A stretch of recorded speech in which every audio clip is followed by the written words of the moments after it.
name's Dave Sunday. I'm the district attorney in York County, Pennsylvania.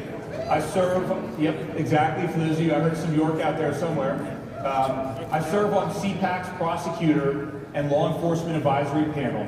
And in addition to that, I am a candidate for Attorney General in Pennsylvania. Last year when I spoke at cpac, I sat on the stage here, we talked about how every state's a border state.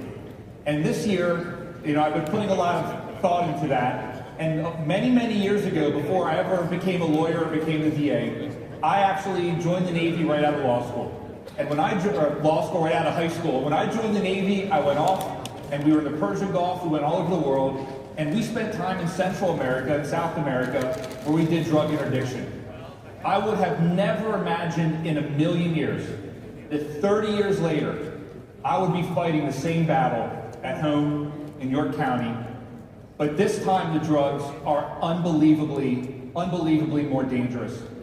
As a district attorney, I can tell you one of the most painful things that exist is when you have to talk to a family that has lost their loved one to addiction and to fentanyl.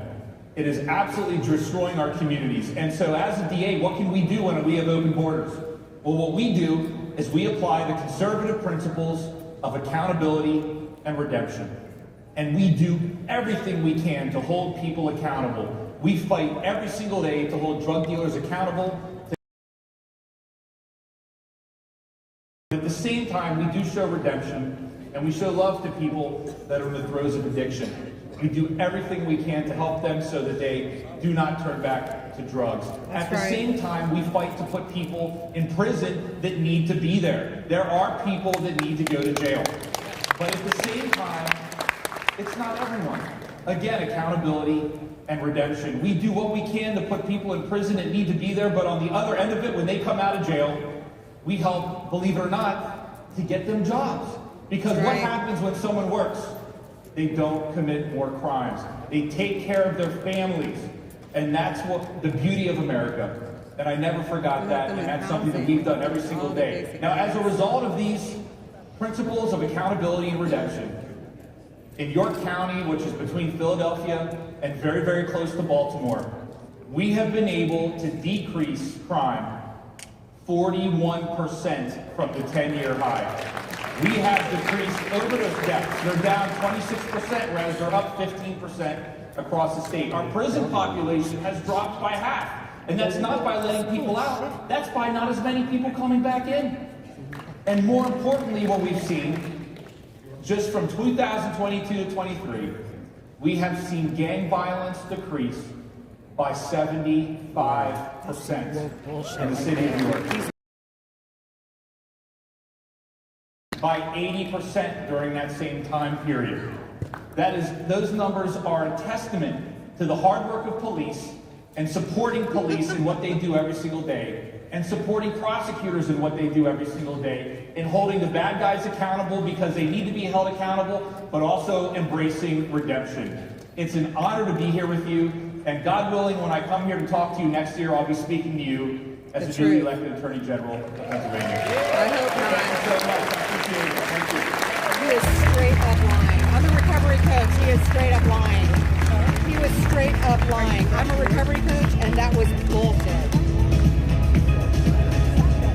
The biggest investigation in FBI history.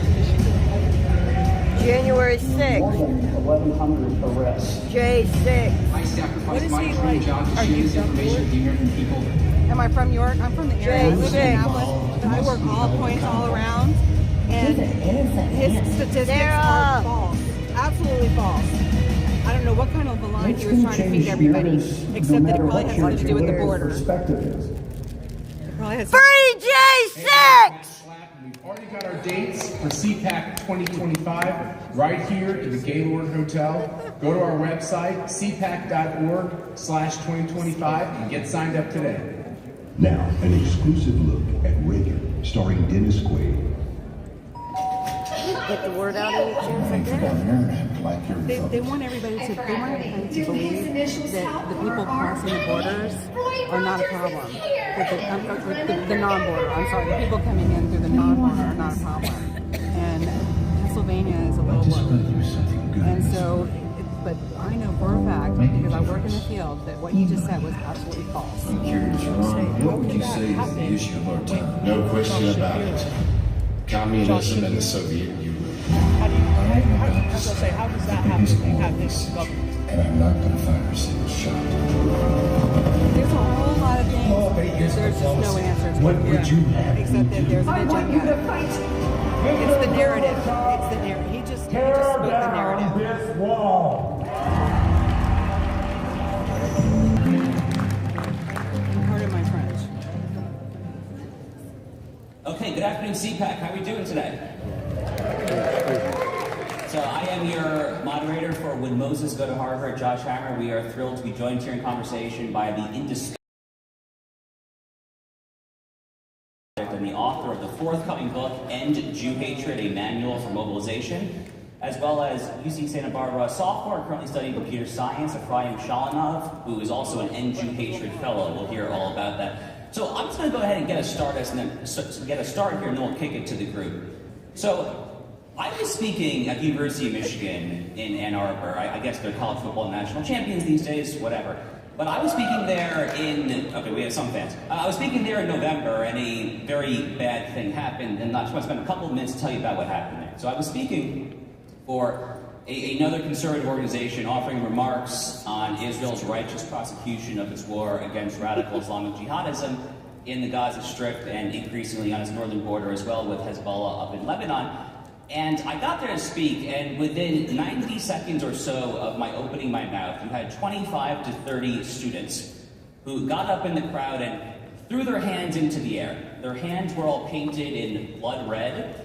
They had on their shirts photos of children who have allegedly been killed in Gaza throughout this conflict, each and every one of whom, as this audience of course knows, is solely attributable to the fundamentalist Islamists in Hamas. And then a few minutes later, they started coughing. It sounded like a tuberculosis ward in there.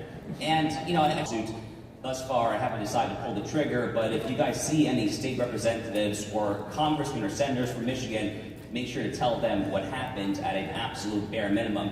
But I say all that as context because when I was looking at these people, and one of them actually tried to make a beeline towards me in the aisle. Thankfully, I had a private security guard who jumped in front of me.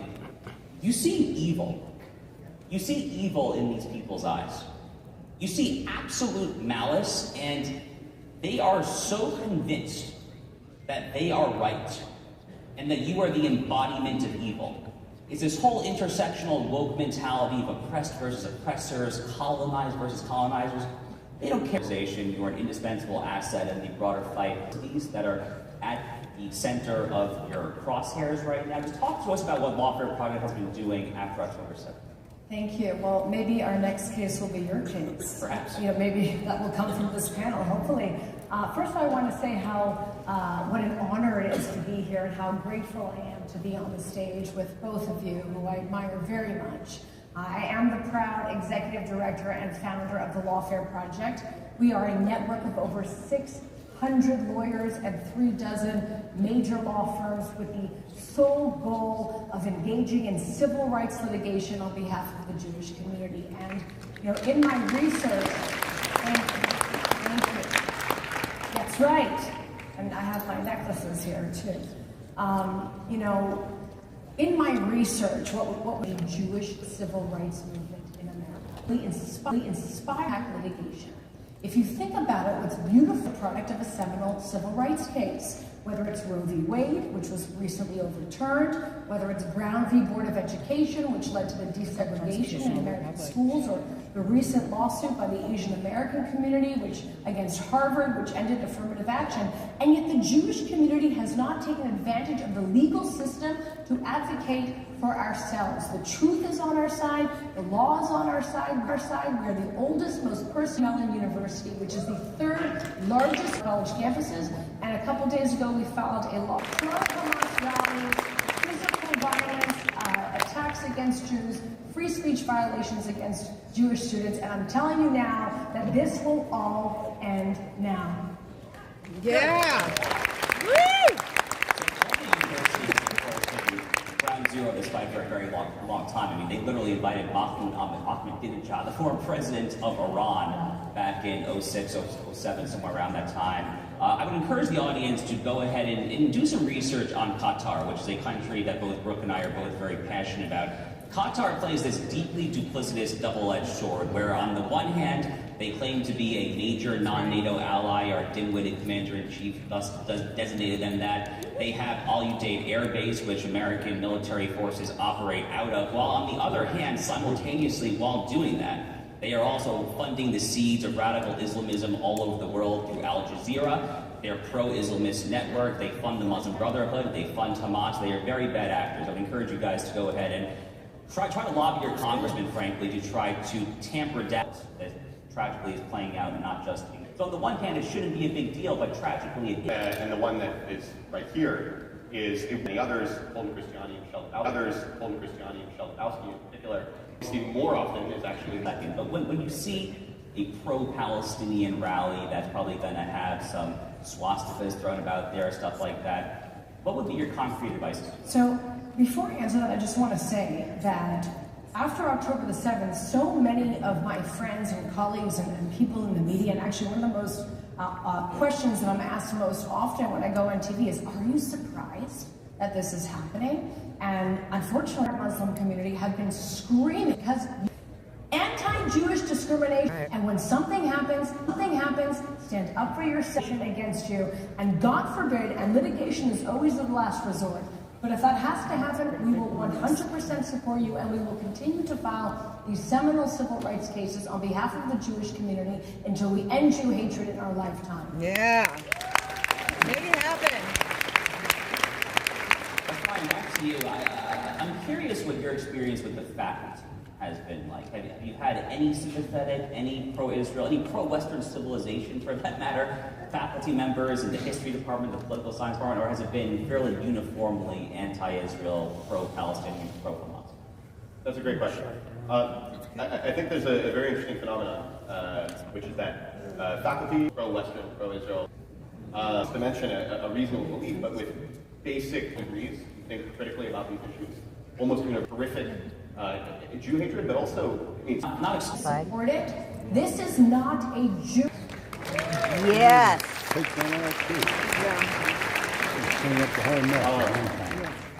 I think Brooke makes a great point.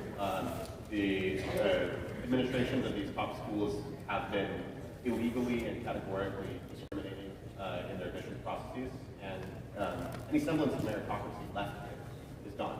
But if admitted, I think Brooke makes a solid point. It's not safe to be a Jew at Harvard. It's not safe to be a Jew anywhere in the Ivy League. And it's not safe to be a Jew at any top university.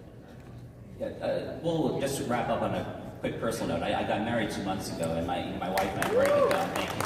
And we've already got our very preliminary discussions when we have children, God willing, what will they do in 18 years from now? And what I am hoping and praying for is that the entire American university system will be so thoroughly discredited that there will no longer be incentive to sign up for a 4-year degree. But having said that, at a bare minimum, the Ivy League is looking very, very bad right now. Well, Brooke Goldstein and Ephraim Shalom, it's really been a pleasure, both of you. Thank you so much, and thank you, cpac. Thank you.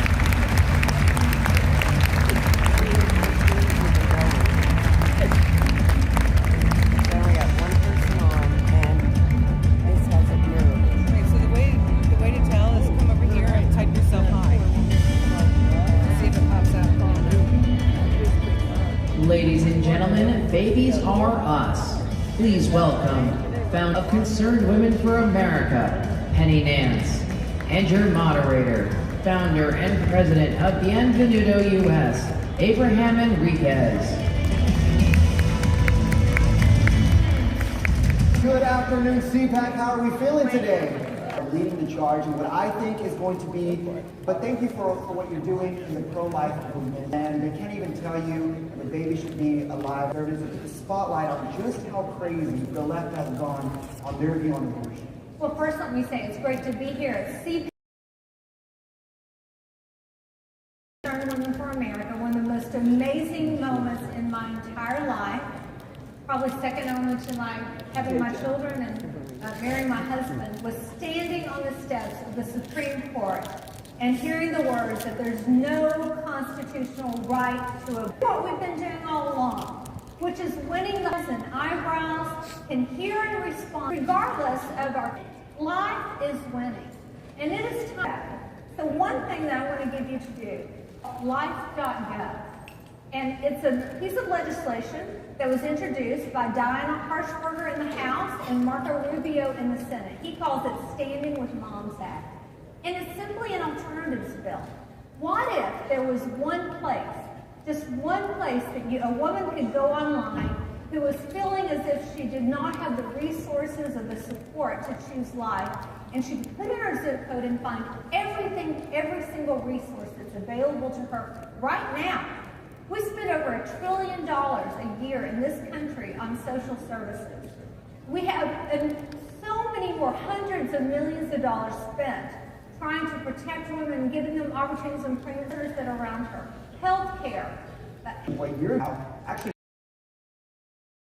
question, because it's really important to get out there. The center that I founded in 2006 is actually a network of movement of life-affirming women's medical clinics. We're nonprofit. We don't charge for any of our services. We're state-of-the-art, and we specialize in providing exceptional care to women who are facing unexpected pregnancy. So we have nurses and doctors and physician assistants and sonographers. So 3 of our moms and 3 of our Stanton babies to Washington, D.C. We went to Capitol Hill, and we went right to AOC's office and Elizabeth Warren's office, because you know, it's much harder to look into the eyes of a baby that was saved from abortion and look into the eyes of a woman, a mother, who experienced help and hope at a center like Stanton Healthcare. You cannot deny their experience. It wasn't fake, right? It wasn't fake. Awesome. We didn't give them fake formula. We didn't give them a fake ultrasound. We didn't give them a fake 18-month care program. They didn't get access to fake doctors. It was all very, very real. And one of the most important points is that we actually have a third-party accreditation. So an outside accrediting group. We have the highest standard in medical excellence for ambulatory healthcare centers. You know who doesn't have a third-party accreditation? Planned Parenthood and the majority of abortion clinics. So for them to have the audacity to attack non-profit charity centers like Stanton Healthcare was laughable and actually defamatory. It's an absolute lie. Yeah, and it's important to note that the majority of pregnancy centers, we rely on people who won't abandon these women. But a woman finds hope through an unexpected pregnancy. Or by the taxpayer. That's what we're doing. And so, as the pro-life community, our position is much more, maybe they're not in step with me. Maybe the vast majority, if you look at all the polling, it isn't the majority of Americans who agree with me at this point. I believe we can change that. That life begins at conception and must be protected from conception until natural death. The whole continuum and ethic of life is essential, and it's a part of who we are. We understand the importance of every human being. But